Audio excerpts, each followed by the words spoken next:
Hello and welcome to Global Academy Learn and Serve the Education. So students आज का हमारा topic है transport of food water and mineral in plants. पिछले topic में हमने nutrition and respiration पढ़ा, तो आज का हमारा टॉपिक है transportation in plant. So let's start. Transportation in plant in general, what is the meaning of transportation? Just सोचिए अपने दिमाग में कि ट्रांसपोर्टेशन का मीनिंग क्या है। सो ट्रांसपोर्टेशन का जनरल मीनिंग है मूवमेंट, ठीक है, from one place to another one place. लेकिन प्लांट तो मूव करते ही नहीं है, लेकिन इसमें मूवमेंट किसकी होगी? यहाँ पे मूवमेंट होगी फूड, वाटर और मिनरल की, ठीक है। यहाँ पे ट्रांसपोर्टेशन होगी प्लांट के अंदर किसकी? फूड, वाटर एंड मिनरल की। Transportation is the process that involves the movement of water and necessary nutrient to all part of the plant to its survival. So transportation में क्या होगा? प्लांट के अंदर जो ट्रांसपोर्टेशन है उसमें क्या होगा कि मूवमेंट होगी वाटर की from root to the tip और other part of the leaves, and also the nutrients भी मतलब डिस्ट्रीब्यूट होंगे throughout the plant body. So उस प्रोसेस को क्या बोलेंगे हम? Transportation in plant. So next है, in the case of transportation in plant, the biggest constraint is water. So water क्या करता है? inhibiting factor है जो plant की growth में, it's as it ends up being a limiting factor in growth. To overcome this problem, यानी कि जो water is act as a limiting factor in growth, इस problem को overcome करने के लिए nature ने plants के अंदर क्या डेवलप किया हुआ? एक सिस्टम डेवलप किया हुआ है जो क्या करता है? एब्जॉर्प्शन और ट्रांसलोकेशन ऑफ वाटर में हेल्प करता है, ठीक है। A plant conduct a vast network contain a vast network of conduit, यानी कि प्लांट के अंदर एक सिस्टम है जिसको हम कॉमन लैंग्वेज में वेस्कुलर सिस्टम कहते हैं। सो अब वास्ट नेटवर्क कंड्यूट को आप वेस्कुलर सिस्टम भी कह सकते हैं, जो किसका कंसिस्ट है? Xylem and phloem. यानी कि प्लांट के अंदर एक सिस्टम है which is called the vascular system which has xylem and phloem. वो कंडक्ट करते हैं ट्रांसपोर्टेशन इन प्लांट। और ट्रांसपोर्टेशन में क्या क्या आता है प्लांट्स का? Food, nutrients and other water and mineral, and this is more likely the circulatory system of human being. आप जो वेस्कुलर सिस्टम है जिसमें जाइलम एंड फ्लूएम है उसको आप रिजेंबल कर सकते हैं सर्कुलेटरी सिस्टम ऑफ ह्यूमन की तरह उसको, क्योंकि ब्लड की ही मदद से जो न्यूट्रिएंट्स है, अदर थिंग्स है, वो सेल्स तक पहुंचती है। वैसे ही जाइलम और फ्लूएम की मदद से अदर प्लांट सेल को फूड और वाटर मिलता है। So next, transportation in plants. So the water and mineral transported in plants by two types of conducting tissue. दो conducting tissue पीछे भी मैंने बताया, xylem and the phloem. xylem क्या काम होता है? वाटर को ट्रांसपोर्ट करना है। जाइलम का क्या काम होता है? वाटर को ट्रांसपोर्ट करना। और फ्लेम का क्या काम होता है? फूड को ट्रांसपोर्ट करना थ्रू आउट द प्लांट, ठीक है। अब जाइलम क्या है? Xylem is a long non living tube है, ये आपको याद रखना है। जाइलम क्या है? Is a long non living tube running from the root to the leaves through the stem. So आपको एक चीज़ याद रखनी है, जो जाइलम है हमारा, जाइलम जो है, जाइलम ट्रेकाइड उसके अंदर सेल्स होते हैं, जाइलम फाइबर उसके अंदर सेल होता है, और जाइलम फाइबर इसके अंदर सेल होते हैं। ये जो तीनों सेल है ना, ये डेड है। That's why we are calling it the non living tube. Xylem को क्या कहते हैं? Non living tube. इसके अंदर बस एक ही सेल अलाइव होता है, दैट इज पैरेनकाइमा। जाइलम और पैरेनकाइमा सेल जो होते हैं वो मतलब लाइव होते हैं, अलाइव होते हैं किसमें? जाइलम के अंदर। बाकी tracheid, fibre and vessels are dead in xylem. और अगर हम बात करें यहाँ पे रूट, मतलब रूट से लेकर लीव्स तक जो खाना मतलब पानी देना होता है, वो किसका काम होता है? जाइलम का काम होता है। The water is absorb by the root here, undergoes cell to cell movement. Cell to cell movement होती है बाय ऑस्मोसिस। ऑस्मोसिस में क्या है? From higher concentration to the lower concentration. ये इसकी डेफिनेशन है ऑस्मोसिस की, कि मॉलिक्यूल्स का मूव करना from higher concentration to the lower until it reaches the xylem.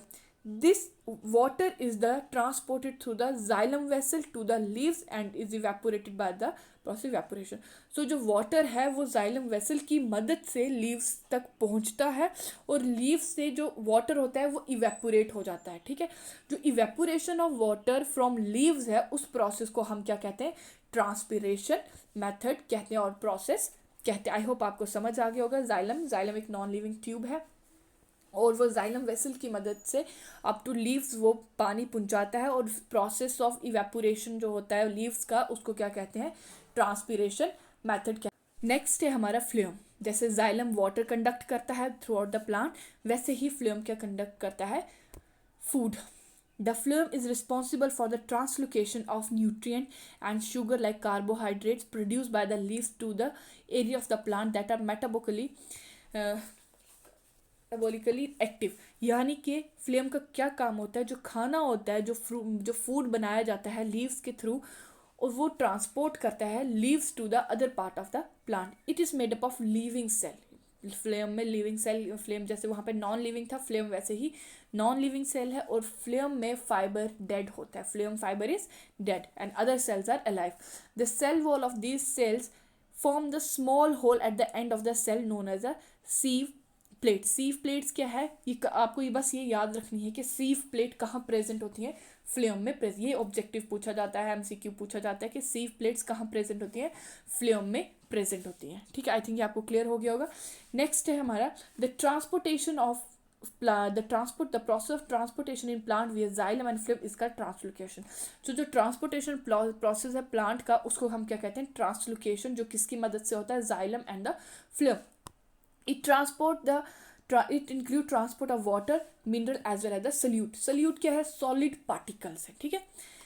Now means of transport. तो मीन्स ऑफ ट्रांसपोर्ट क्या है, प्लांट्स के अंदर 3 तरह के मीन्स ऑफ ट्रांसपोर्ट है. फर्स्ट है diffusion. Now we will learn about diffusion. Diffusion क्या है, is a most common means of transport है प्लांट का. सो जो मोस्टली हमारे न्यूट्रिएंट, वाटर जो भी ट्रांसपोर्ट है थ्रू जाइलम एंड फ्लोएम, वो कौन सा मेथड यूजुअली करते हैं इस्तेमाल, डिफ्यूजन. ठीक है.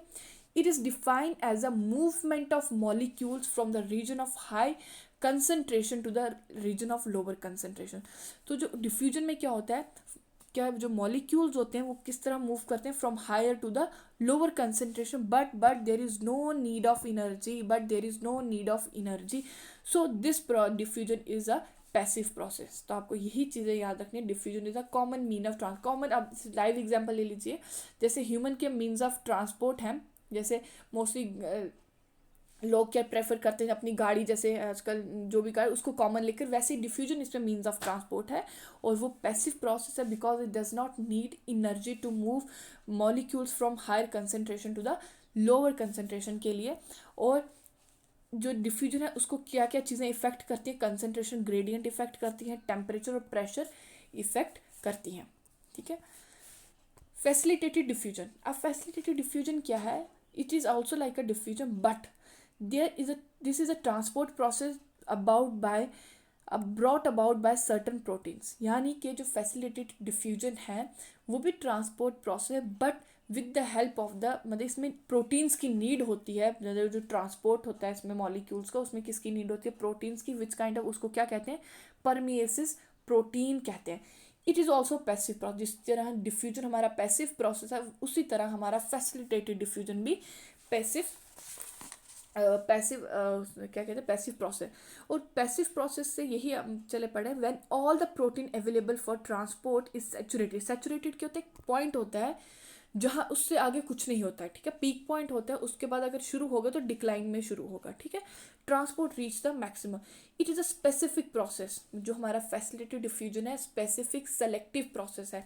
सेलेक्टिव प्रोसेस मतलब क्या, ये ओनली मतलब सेलेक्टेड पार्टिकल्स होंगे, उन्हीं को ही पास करवाएगा from one place to another one place की तरफ पास करें. और इसमें जो प्रोटीन हेल्प करते हैं, पोरिन एंड एक्वापोरिन, वो प्रोटीन हैं जो हेल्प करते हैं फैसिलिटेटेड डिफ्यूजन को. Porin and aquaporin are the protein that help in facilitating diffusion में हेल्प करते हैं. अब जो पोरिन है ये एक्ट लाइक अ पोर्स. क्या करते हैं, ये act like a pore that are present in cell organelles and also present on the cell membrane में भी प्रेजेंट होते हैं. तो अगर हम सेल ऑर्गेनल की बात करें तो सेल ऑर्गेनल में किस किस में प्रेजेंट होते हैं, माइटोकॉन्ड्रिया, प्लास्टिड जो हमारे क्लोरोप्लास्ट की हम बात करते हैं, and also bacterial cell wall में प्रेजेंट होते हैं. जो एक्वा होता है is a water channel, because aquaporin जो प्रोटीन है ये चैनल होता है, इसमें सिर्फ वाटर मॉलिक्यूल ही इसमें से पास ऑन होते हैं. ठीक है. और कुछ इसीलिए, और जो इम्पॉर्टेंट थिंग है आपको, पोरिन और एक्वापोरिन जिसको हम ट्रांसपोर्ट प्रोटीन भी कहते हैं, वो एनहेंस करते हैं फैसिलिटेटेड डिफ्यूजन को, हेल्प करते हैं. और फैसिलिटेटेड डिफ्यूजन क्या है, हमारा पैसिव प्रोसेस है और सेलेक्टिव प्रोसेस है, क्योंकि इसमें सल्यूट ही जाएंगे. सेलेक्टिव प्रोसेस इसलिए कहते हैं क्योंकि इसमें से सल्यूट पार्टिकल्स ही मूव करेंगे. ठीक है. और एक्वा में से क्या मूव करेंगे, ओनली वाटर मॉलिक्यूल। अब फैसिलिटेटिव डिफ्यूजन के बाय ऑकर बाय द तीन तरह से प्रोसेस होते हैं। फैसिलिटेटिव जो डिफ्यूजन तीन तरह की होगी, सिम्पोर्ट, एनीपोर्ट, एंटीपोर्ट एंड यूनिपोर्ट। सिम्पोर्ट क्या होता है, इसमें जो मॉलिक्यूल्स होंगे, नंबर ऑफ मॉलिक्यूल्स होंगे, लेकिन वो मूव कर रहे होंगे, एक ही डायरेक्शन में मूव कर रहे होंगे। सिम्पोर्ट में क्या होता है, एक ही डायरेक्शन में मॉलिक्यूल मूव कर रहे होंगे। एंटीपोड में क्या होगा, कोई इस तरफ जा रहा होगा, कोई इस तरफ जा रहा होगा, कोई इस तरफ। और ये बात समझ, एंटीपोड में क्या होगा, मॉलिक्यूल्स होंगे कोई अपोजिट डायरेक्शन में मूव कर। यूनिपोड में क्या होगा, यूनिपोड में एक ही मॉलिक्यूल होगा और एक ही डायरेक्शन में मूव कर। That is the difference between the symport and uniport. Symport में नंबर ऑफ मॉलिक्यूल्स होते हैं जो एक ही डायरेक्शन में मूव करते हैं, और यूनिपोर्ट में क्या होता है, एक ही मॉलिक्यूल होता है और एक ही डायरेक्शन में वो मूव कर रहा होता है, उसको हम यूनिपोर्ट कहते हैं। आई थिंक ये there is no need to explain any more, यहाँ तक आपको समझ आ गया होगा। ये डायग्राम्स है जो मैंने पीछे आपको बता दी, तो आई थिंक ये आपको समझाने की जरूरत है, आपको समझ आ ही गई होगी। अब एक्टिव ट्रांसपोर्ट, अब यहाँ पे active, so diffusion and facilitated diffusion both are the passive process है, क्योंकि इसमें एनर्जी की नीड नहीं होती है from to move the molecule from higher concentration to the lower concentration.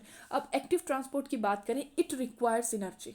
ठीक है, इसमें क्या होता है, एनर्जी की रिक्वायरमेंट होती है। किस लिए होती है, जो मॉलिक्यूल्स इसको ट्रांसपोर्ट करने हैं from one place to another one place, इसके लिए इसको क्या चाहिए, एनर्जी चाहिए। इट कैन ट्रांसपोर्ट सल्यूट, क्या ट्रांसपोर्ट करना है, सल्यूट को from region of lower concentration to the region of higher concentrate. तो इसमें सल्यूट कहते हैं सॉलिड पार्टिकल्स को मूव करना है from lower concentration to higher concentration की तरफ मूव करवाना है। तो इसके लिए क्या चाहिए, इसको एनर्जी चाहिए। Membrane protein are involve. Membrane protein क्या होंगी, हमारी वही transport proteins, porin and aquaporin, वो भी इसमें हेल्प करेंगी। And it is a specific mode of transport of solute. तो इसी प्रोसेस से मेजरली जो होते हैं सल्यूट पार्टिकल ट्रांसपोर्ट होते हैं। ठीक है, आई थिंक ये आपको समझ आ गया होगा। अब प्लांट वाटर रिलेशन क्या है, ठीक है, water is essential for the plant growth, ठीक है, बट एक्सेस भी हो लेस भी हो तब भी वो प्लांट को नुकसान देता है। जो टेरेस्ट्रियल प्लांट होते हैं वो अपना अमाउंट, प्लांट जो वाटर होता है वो लॉस करते हैं from aerial part of the, aerial part कौन सा होगा, लीफ से वहाँ, या लेंटिक अदर जो जहाँ से प्रेजेंट होंगे, तो वहाँ से ये अपना पानी लॉस करते हैं इन the form of water vapour, और उसको क्या कहते हैं, ट्रांसपायरेशन, जो मैंने आपको पीछे भी बताया। Loss of water in the form of water vapour और evaporation process in the plant is called the transpiration. अब वाटर पोटेंशियल क्या, वाटर पोटेंशियल का मतलब क्या है कि सॉल्यूबल, जो सॉल्यूबल पार्टिकल हैं वो ज़्यादा है। ठीक है, इसमें वाटर पोटेंशियल में क्या होता है, solute particle.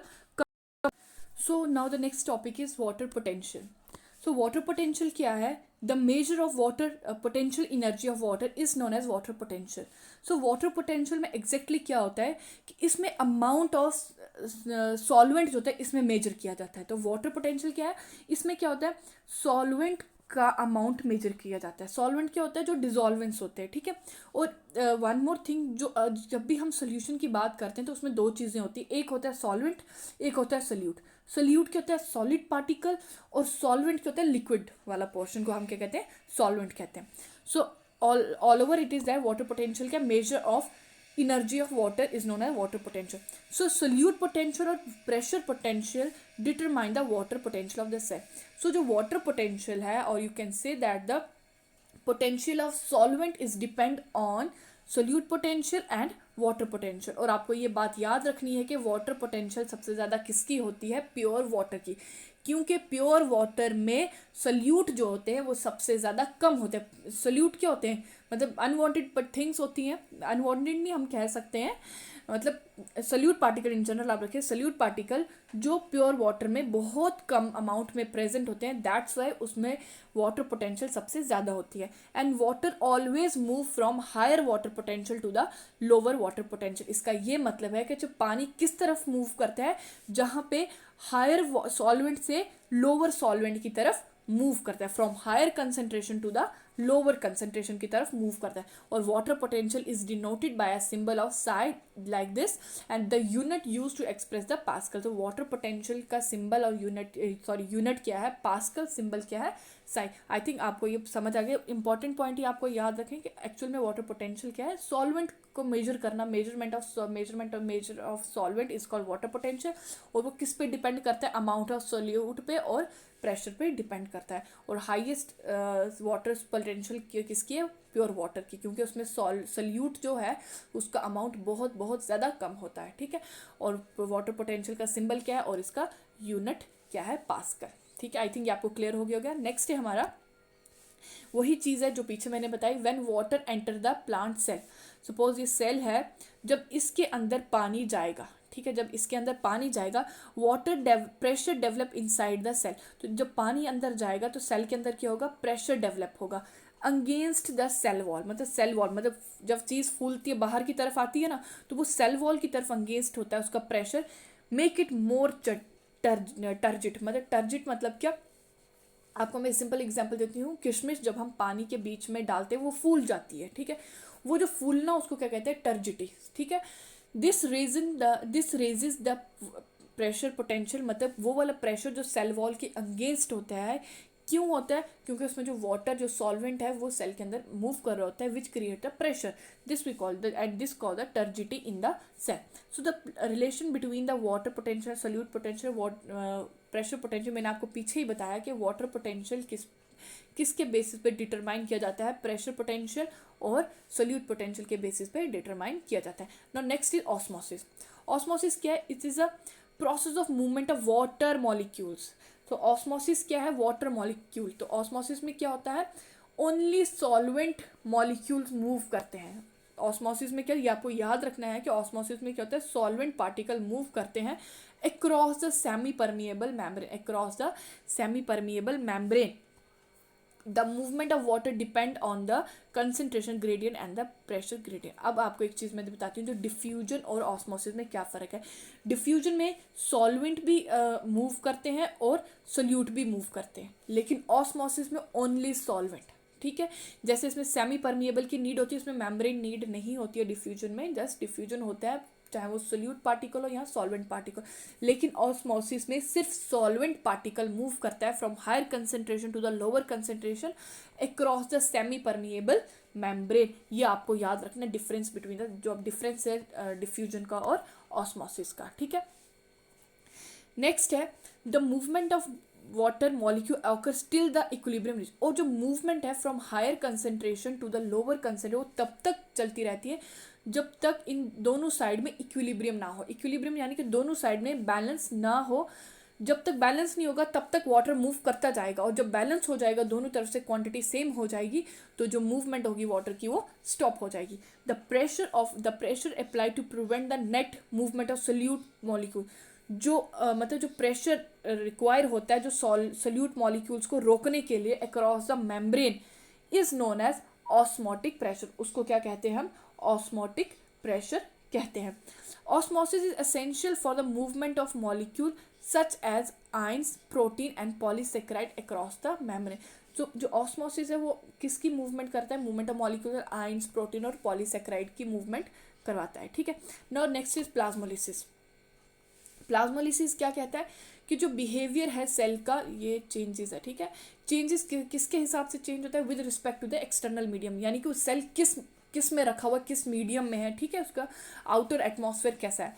If the osmotic potential क्या है इसमें, मतलब सोल्यूट पार्टिकल। यहाँ पे ऑस्मोटिक पोटेंशियल में हम किसकी बात करेंगे, सोल्यूट। जैसे हम वाटर पोटेंशियल में सॉल्वेंट की बात कर रहे थे, तो ऑस्मोटिक पोटेंशियल में किसकी बात होगी, सोल्यूट की बात होगी। If the osmotic potential of the cell is same, यानी कि ऑस्मोटिक पोटेंशियल, यानी कि आप ये ले लीजिए, ठीक है, जार है, उसके अंदर हमने एक सेल रखा हुआ है, ठीक है। अब क्या, जार के अंदर जो भी पानी वानी आपने भरा हुआ है, इसमें क्या है, अगर ऑस्मोटिक पोटेंशियल ऑफ आउटर, जो हमारा इन्वायरमेंट एक्सटर्नल मीडियम जिसको कह रहे हैं, अगर वो सेम हुआ, equal to the same as the external medium के बराबर हुआ, तो वो सोल्यूशन क्या कहेगा, आइसोटोनिक सोल्यूशन। यानी कि number of solute is equal to the number of solute of the cell, उसको हम क्या कहेंगे, आइसोटोनिक सोल्यूशन कहेंगे। If the osmotic potential is more outside the cell, तो ऑस्मोटिक पोटेंशियल ज़्यादा होने का मतलब वाटर पोटेंशियल कम होना, मतलब उल्टा होगा ये, क्योंकि ऑस्मोटिक पोटेंशियल में हम सोल्यूट काउंट करते हैं मोस्टली। तो इसमें क्या होगा, अगर ऑस्मोटिक पोटेंशियल ज़्यादा है तो आपका वाटर पोटेंशियल क्या होगा, कम होगा, ठीक है। ऑस्मोटिक पोटेंशियल में हम क्या देखते हैं, सोल्यूट देखते हैं, क्या देखते हैं, सोल्यूट पार्टिकल्स की कंसेंट्रेशन देखते हैं। और वाटर पोटेंशियल में हम सॉल्वेंट की कंसंट्रेशन देखते हैं। तो जब ऑस्मोटिक पोटेंशियल ज़्यादा होगा बाहर वाले में ज़्यादा होगा with respect to the inside, ये वाली लाइन देख लीजिए, if the osmotic potential is more outside the cell, यानी कि सल्यूट का कंसंट्रेशन अगर बाहर ज़्यादा हुआ, सल्यूट का कंसंट्रेशन अगर बाहर ज़्यादा हुआ तो उस सोल्यूशन को क्या कहेंगे, हाइपरटोनिक सोल्यूशन। और अगर सल्यूट का कंसंट्रेशन कम हुआ तो हम उसको क्या बोलेंगे, हाइपोटोनिक सोल्यूशन। ठीक है, ये इंपॉर्टेंट थिंग्स है, आपको याद है आइसो क्या होता है, हाइपो क्या होता है, हाइपर क्या होता है और हाइपो क्या होता है। ठीक है, नेक्स्ट है ये डायग्रामेटिक रिप्रेजेंटेशन। अगर हाइपरटोनिक सोल्यूशन का क्या मतलब है कि जिसमें सॉल्वेंट कम है और सल्यूट ज़्यादा है। ठीक है, तो इसमें सॉल्वेंट की अगर जब मूवमेंट की बात करें, इन result in movement of water molecule का, ऑस्मोसिस में क्या होता है, वाटर मॉलिक्यूल के मूवमेंट होता है। तो यहाँ पे वाटर मॉलिक्यूल किस तरफ मूव करेगा, आउटसाइड द सेल, क्योंकि सेल के यहाँ पे हाइपरटोनिक सोल्यूशन में क्या होगा कि बाहर सल्यूट अगर ज़्यादा है और अंदर कम है तो जो वाटर मॉलिक्यूल होंगे वो अंदर से बाहर की तरफ मूव करेंगे। तो this cell is known as flaccid, क्योंकि पानी जब निकल जाएगा सेल के अंदर से पानी निकल, वो क्या फ्लैट हो जाएगा, and this condition we call it the flaccid cell when water move outside the cell. When cell is kept in hypertonic, अब हाइपरटोनिक सोल्यूशन में क्या होगा कि water move inside the cell and the cell is known as turgid कहेंगे। ठीक है इसको। सो I think अब आपको क्लियर होगा फ्लैसिड कंडीशन कब होगी सेल की, टर्जिड कंडीशन कब होगी। जब फ्लैसिड होगा इसका मतलब वो सोल्यूशन क्या होगा, हाइपरटोनिक सोल्यूशन होगा। टर्जिड कब होगा, जब हाइपरटोनिक सोल्यूशन होगा। तो यहाँ पे the process of shrinkage of protoplasm क्या, जो सेल वॉल है, जो अंदर से प्लाज्म है, away from the cell wall, मतलब ये सेल वॉल है और अंदर से ये श्रिंक हो रहा है, सेल वॉल से श्रिंक हो रहा है when a cell is kept in hypertonic solution.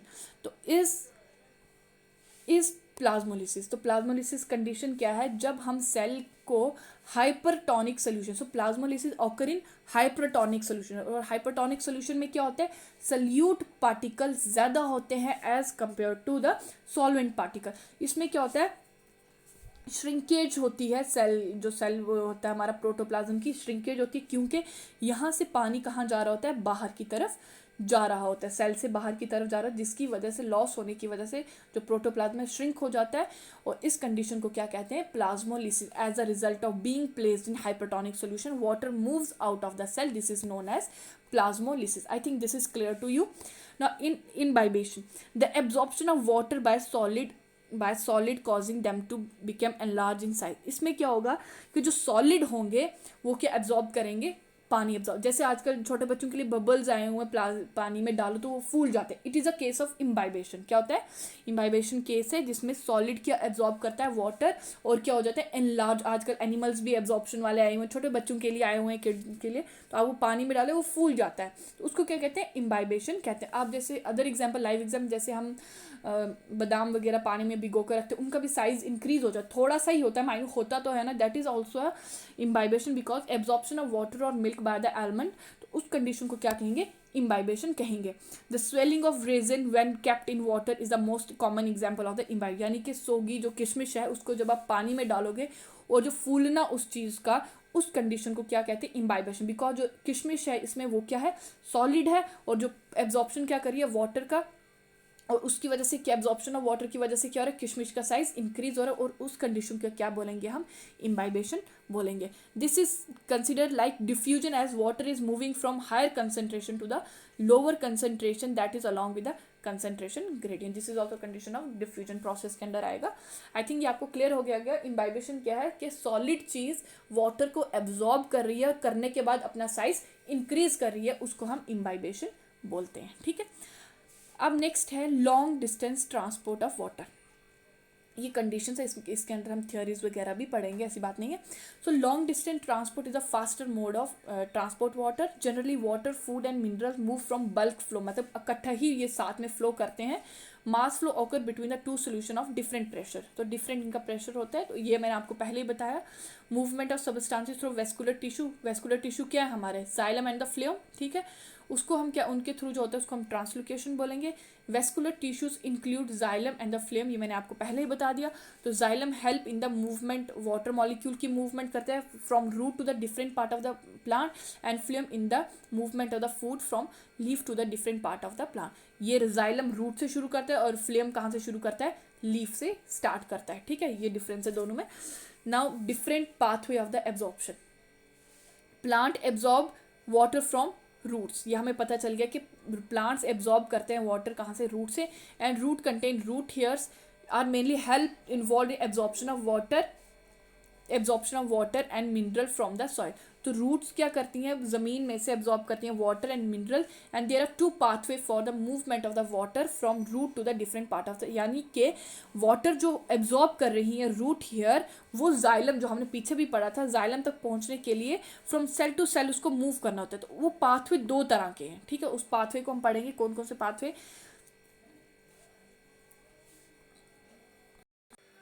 So the pathway, the two pathway, first one कौन सा है हमारा, एपोप्लास्ट है, ठीक है। एपोप्लास्ट में क्या होता है, मूवमेंट होती है वाटर की, लेकिन non living part of the plant such as intracellular spaces. अब मैं आपको सेल स्ट्रक्चर के थ्रू ही यहाँ डायग्राम ड्रॉ करती हूँ, उनके थ्रू समझाती हूँ किस तरह एपोप्लास्ट पाथवे में वाटर मूव करता है, सेल टू सेल इस तरह मूव करता है ये इस तरह मूवमेंट को हम क्या कहते हैं, एपोप्लास्ट पाथवे। और इसी पाथवे के थ्रू हमारा पानी मूव करता है फ्रॉम सेल टू सेल। इसमें मतलब आपको यही बेसिक बताना है कि एपोप्लास्ट में क्या होता है, मूवमेंट होती है पानी की सेल टू सेल, इस तरह मूव करता है, ठीक है। So it does not involve the movement of water from cell membrane. So cell membrane के थ्रू नहीं जाता, जैसे मैंने आपके लिए डायग्राम ड्रॉ की थी, बस सेल टू सेल मूव करता है from one cell to another one cell. अगर हम सिम्प्लास्ट की बात करें तो मैं डायग्राम से ही बताऊंगी। डायग्राम में क्या होता है, ये सेल है, तो इसमें क्या होगा, मूवमेंट विया प्रोटोप्लास्ट, मतलब इस तरह मूवमेंट होगी, इस तरह मूवमेंट होगी, ठीक, across the cell membrane with the help of the cell to cell connection known as the plasmodesmata. It helps in the direct movement from cytoplasm to cytoplasm. This process occurs slowly as compared to the apoplastic pathway of water movement. So ये जो process है from cell to cell जो movement है via cytoplasm to cytoplasm, तो ये क्या slow process है as compare to apoplastic pathway. उसमें क्या है, सेल मूवमेंट है बट फ्रॉम आउटर साइड मतलब मूव कर रहा है, लेकिन सिम्प्लास्ट में क्या है, फ्रॉम इनसाइड ये इस तरह मूव कर रहा है, इसको हम क्या बोलेंगे, सिम्प्लास्ट पाथवे, ठीक है। और दूसरा है some plants such as Pinus, Pinus जो हमारे ये जंग ट्रीज होते हैं, have different structure of absorption of water known as mycorrhiza. Mycorrhiza fungal एसो, जैसे लाइकन्स के बारे में बताया था कि लाइकन्स की एसोसिएशन होती है फंजाई और एल्गी की, वैसे माइक्रोराइजा क्या है, फंगल एसोसिएशन है, फंगस और the root of the higher plant. So it is a symbiotic relationship between the fungus and the root of the plant.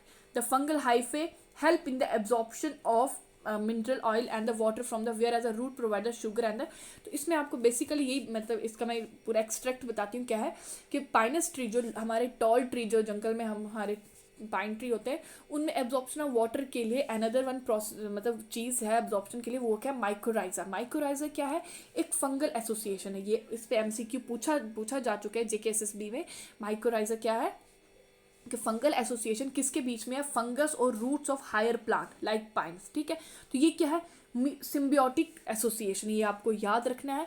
इसमें क्या होता है, फंगल जो होती है वो एब्जॉर्प्शन में हेल्प करती है प्लांट को, और उसके बदले में प्लांट की रूट्स उसको क्या देती हैं, नाइट्रोजन कंटेनिंग कंपाउंड्स उसकी जो डेवलपमेंट के लिए ज़रूरी होती है, ठीक है। तो बेसिक क्वेश्चन क्या पूछे जाते हैं, माइक्रोराइजा क्या है, फंगल एसोसिएशन है फंगस और root of the higher plant में, ठीक है।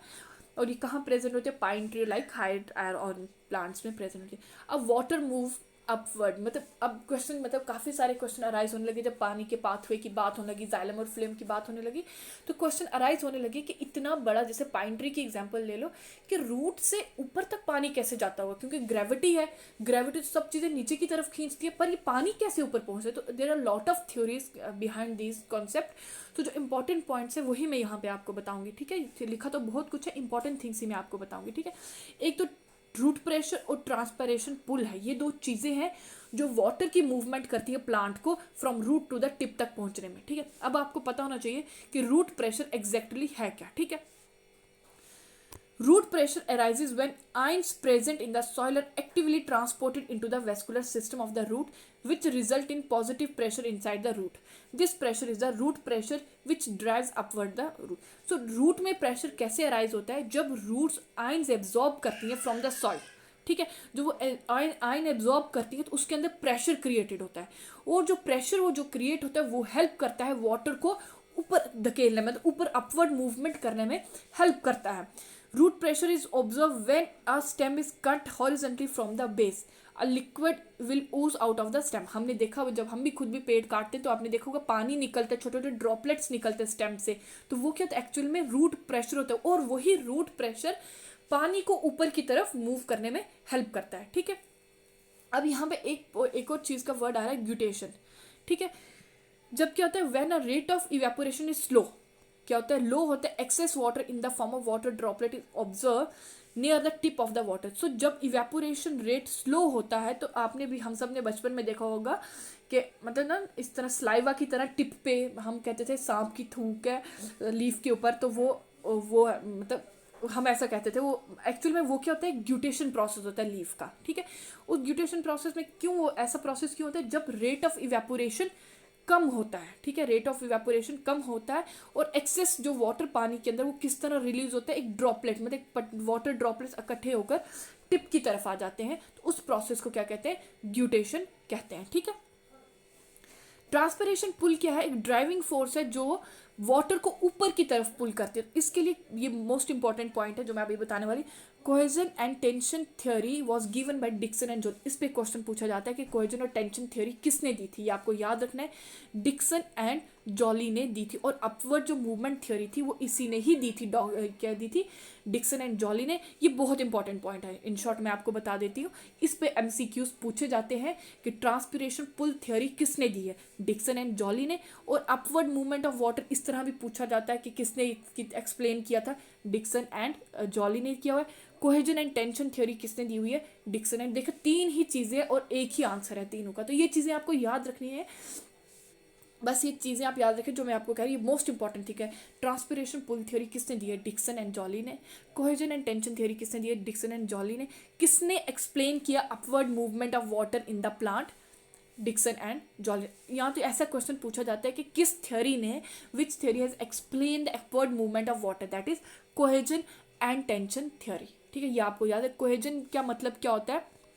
Attraction of the water molecule. And adhesion क्या होता है? वाटर मॉलिक्यूल अदर मॉलिक्यूल्स के बीच में अट्रैक्शन. बट आपको याद यही रखना है कि ट्रांसपिरेशन पुल किसने, मतलब ट्रांसपिरेशन पुल है क्या एक्चुअल में? अपवर्ड मूवमेंट है, वाटर एक ड्राइविंग फोर्स है जो पानी को ऊपर की तरफ मूव करती है. कोहेजन थ्योरी और टेंशन थ्योरी, एडहेजन थ्योरी किसने, सॉरी टेंशन लिख दिया, एडहेजन है यहाँ पे. ठीक है, टेंशन ही है, एडहेजन थ्योरी किसने? Dixon and Joly. ये इंपॉर्टेंट है, बस ये आपको जरूर, ये है इंपॉर्टेंट याद रखने के लिए. ठीक है, molecules, another property that promote transpiration pull, it is surface tension. Surface tension is the attraction between the water molecule in liquid phase. ठीक है, what when transpiration occur, जब transpiration occur होती है water loss होता है. क्या होता है? ये हमें पता है, evaporation होती है which create negative pressure in the xylem. This is also और हमने पढ़ा हुआ है कि from higher concentration to the lower concentration. अब प्लांट में लोअर कंसेंट्रेशन ऊपर वाले एरियाज में कैसे होती है? प्लांट में लोअर कंसेंट्रेशन कैसे होती है? ट्रांसपिरेशन की वजह से, क्योंकि ट्रांसपिरेशन में क्या होता है? लॉस ऑफ वाटर होता है. तो जब loss of water higher areas मतलब ऊपर वाले लीफ ब्रांचेस में होने लगता है तो नीचे से रूट में प्रेशर क्रिएट होता है और अपवर्ड मूवमेंट होती है पानी की. ठीक है, ट्रांसपिरेशन अब मैं इतना एक्सप्लेन नहीं करूंगी, आपको पता है लॉस ऑफ वाटर है अदर थिंग, और रिलीज होता है. तो ट्रांसपिरेशन स्टोमेटा के थ्रू होती है, और गैसियस एक्सचेंज भी स्टोमेटा के थ्रू ही होता है. Factor affecting the transpiration, high temperature, surface, higher humidity, wind speed, ये सब इफेक्ट करती है ट्रांसपिरेशन को. ठीक है, नेक्स्ट है अपटेक ऑफ ट्रांसपोर्ट. जैसे हमने पानी का पढ़ा कि पानी के लिए हमें डिक्सन और जॉली ने theory the, cohesion and adhesion की थ्योरी दी. और रूट प्रेशर और ट्रांसपिरेशन जो पुल है वो पानी को अपवर्ड मूव करता है. वैसे ही फूड को और अदर मिनरल को कौन अपवर्ड मूव करता है? ठीक है, ये थ्योरी है.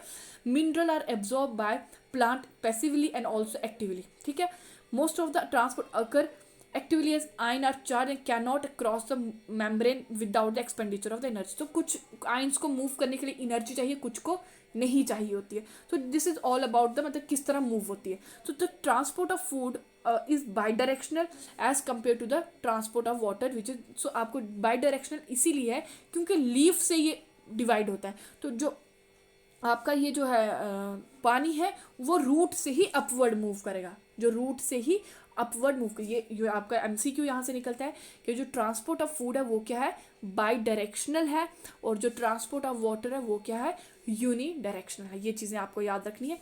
वैसे यहाँ से मैं इंपॉर्टेंट पॉइंट बताऊंगी, प्रेशर फ्लो हाइपोथेसिस जिसको हम मास फ्लो हाइपोथेसिस कहते हैं, वो किसने दी हुई है, मंच ने दी हुई है। मंच hypothesis was proposed by translocation of sugar from the source to sink। मतलब किसने एग्जांपल दी, this occur via phloem. Phloem मैंने पीछे भी बताया is made up of sieve tubes, companion cell and phloem parenchyma. ठीक है, ये मैंने पीछे भी बताया। जाइलम मैंने बताया, जाइलम ट्रैकाइड्स होता है, उसके अंदर फाइबर होता है और वेसल होता है। ठीक है, उसमें वो डेड होते हैं और only parenchyma cell are alive, और इसमें फाइबर डेड होता है फ्लेम में। तो फ्लेम की ये एमसीक्यू में इस तरह पूछे जाते हैं, phloem is made up of, नीचे ऑप्शन होता है sieve tube, companion cell and parenchyma, इस तरह ऑप्शन में आते हैं। ठीक है, ये पूछा गया आई थिंक ये वाला क्वेश्चन जेकेएसएसबी में।